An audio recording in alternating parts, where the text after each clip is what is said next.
Hey everyone, today I'm going to show you this camcorder look that you definitely need.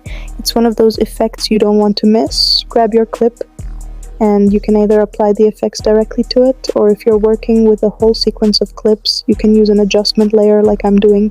The first thing we're going to add is the echo effect, and for the settings we'll change two things. Set the echo time to -0.522 and then set decay to 0.05. The next effect is mosaic. Here we're going to change both the horizontal and vertical blocks to 400. After that, add fast blur and set the blurriness to 3 and change the blur dimension to vertical. The next effect is unsharp mask. Set the amount to 300 and the radius to 7, then add noise and change the amount of noise to 25% and make sure to uncheck use color noise. Next, we'll add lumetri color and slightly lower the saturation from 100 down to around 75. Now switch over to the effects panel and find a LUT. We're using the Fuji Reala 500D here, and drag it onto your adjustment layer.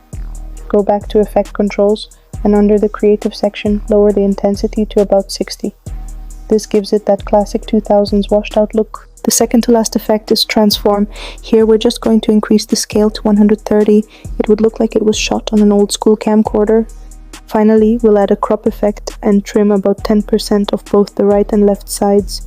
You can adjust this higher if you want a stronger, more vintage camcorder frame. And that's it for today. I hope you enjoyed the tutorial. Don't forget to leave a like and subscribe.